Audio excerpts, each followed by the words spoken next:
Fala galera, professor Luiz aqui para mais uma conversa, um bate-papo sobre inglês aqui, tá?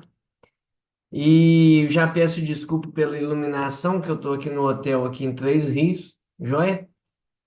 E então hoje eu vou falar de uma pesquisa que eu vi e assim, eu estava lendo um livro Approaches and Methods in Language Teaching da editora Cambridge, e eu estava me aperfeiçoando sobre o Lexical Approach, que é a abordagem lexical.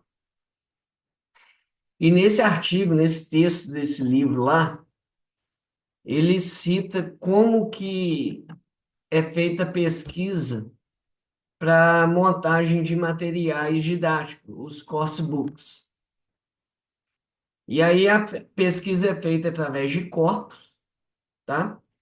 E eles determinam quais são as palavras e expressões, os chunks of language mais comuns no inglês, para eles se basearem na formatação e no desenvolvimento dos materiais didáticos. E essas listas, elas estão de acordo também com o CEFA, né? O Common European Framework of Reference.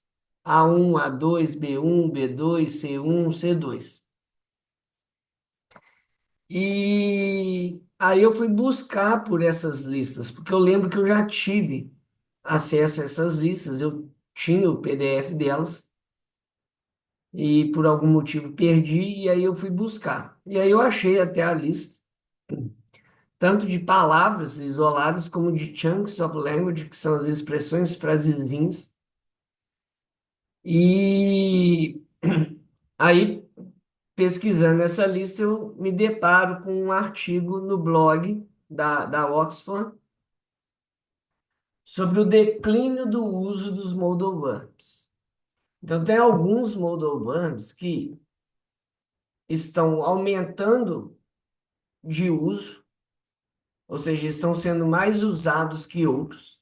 E tem outros modal verbs que estão decaindo, estão perdendo o uso.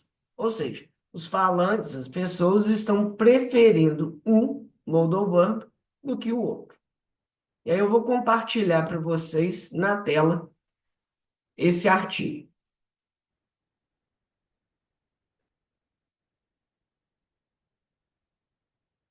Bom, está aí na tela o artigo que eu estou me referindo. Esse artigo foi tirado do Learning English with Oxford, tá? E não é esse artigo, é esse aqui. Modal verbs has their use declined. Olha lá, para você ver que eu vou achando artigos e vou lendo, né? E esse artigo, então, foi tirado do Learning English with Oxford. Ele foi escrito pelo Bas Arts, que é um professor, um pesquisador de linguística, né, da área de inglês, da UCL, e ele é autor da gramática moderna, de inglês da Oxford. E também é fundador de um website, esse English's website, que tem recursos gratuitos para professores de inglês. Joia? E aí o que eu achei interessante nesse estudo dele, nesse artigo, é que ele traz em porcentagem os modal verbs que aumentaram, diminuíram, é, e tanto na escrita como no spoken, né? Na oralidade. Então, se a gente pegar, por exemplo, o modal verb would, ele decaiu no uso escrito menos 11,7, tá? E esse estudo é entre 1960 e 1990, os anos aí, 60 e 90. Já no spoken English teve uma queda de 7,1%. E aí, para pegar um exemplo de modal verbs que aumentou o uso, o can, ele aumentou tanto no written, mais 2,9%, como no spoken, mais 6,8%. E aí é interessante ressaltar aqui que teve dois moldovanos que três moldovanos que teve uma diferença mais gritante. O MEI, por exemplo, no written, menos 17,6 a queda, e no spoken, menos 39,8. O Shaw, que foi um dos que mais sofreu mudanças, menos 43,7 no written e menos 48,6 no spoken.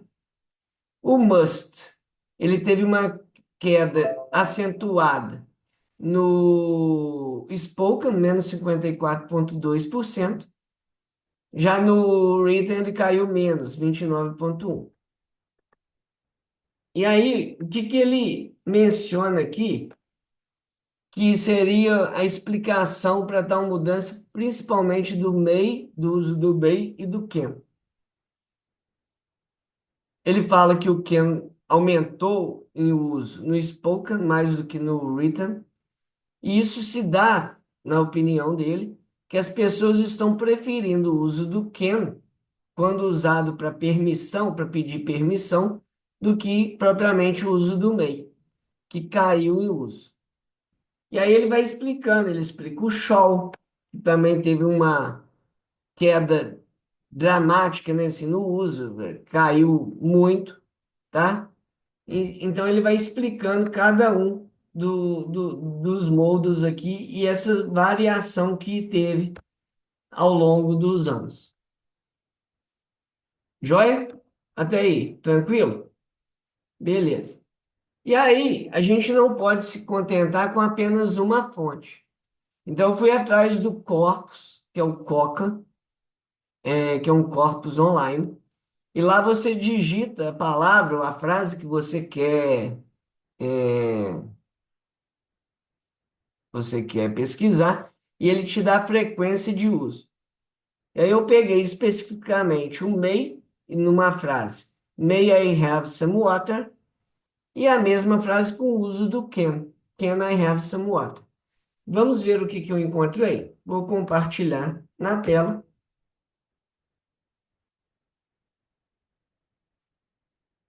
o uso do can. Ou seja, can I have some water, a frequência dessa frase, a frequência disso é de 31. Se você clicar ali, você vai ver exemplos, tá? Então, a frequência é de 31. Vamos ver o do meio?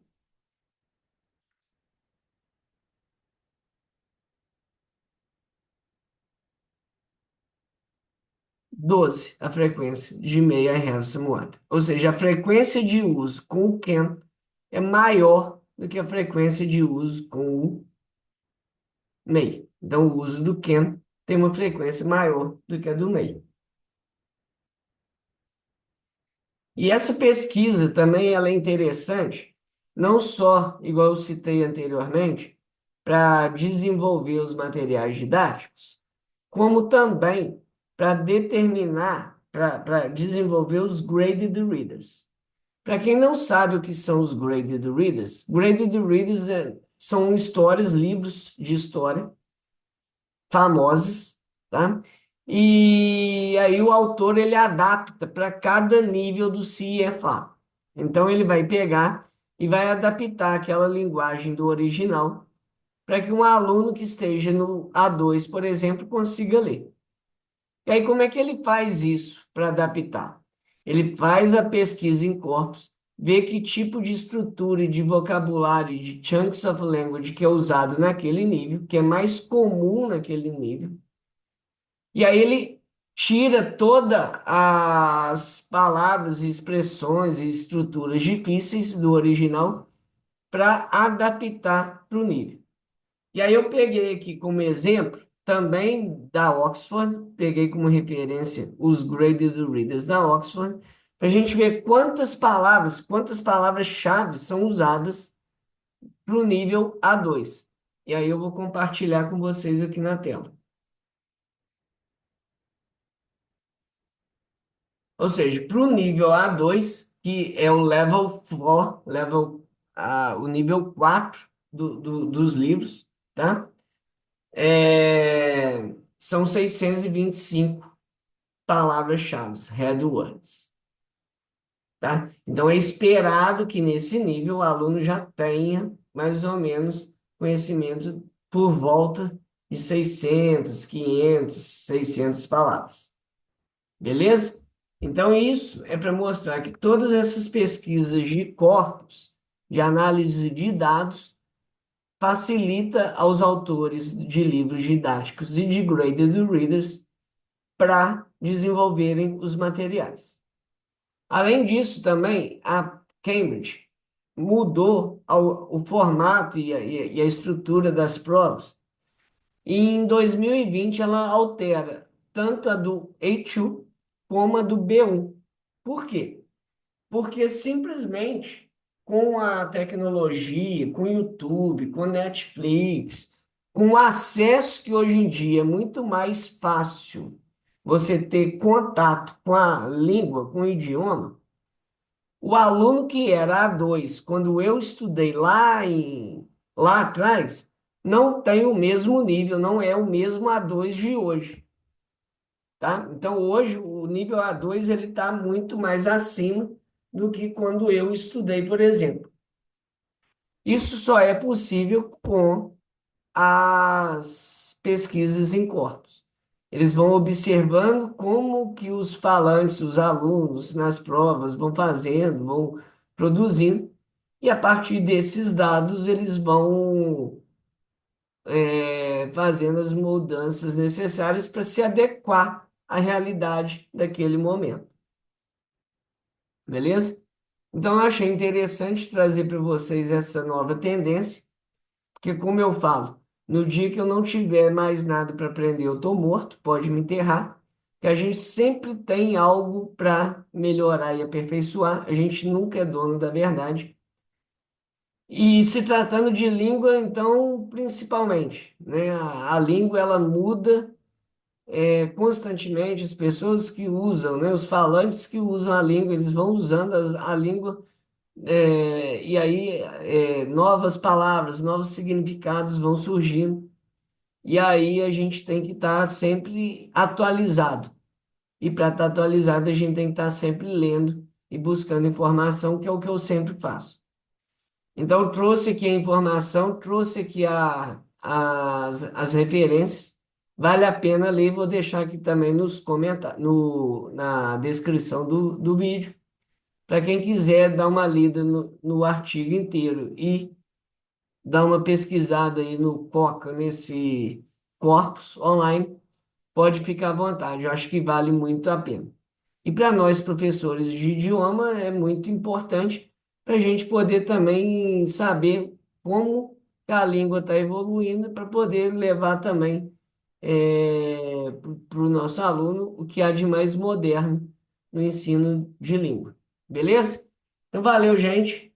Espero que tenham gostado do conteúdo. Se deixou, deixa aquele like maroto para mais gente conhecer meu canal. E outra, não se esqueça, se gostou desse tipo de conteúdo, esse conteúdo mais técnico, né, falando sobre língua, né, linguística, língua, pesquisa, deixe aqui nos comentários que eu trago mais pesquisas relacionadas ao inglês, beleza?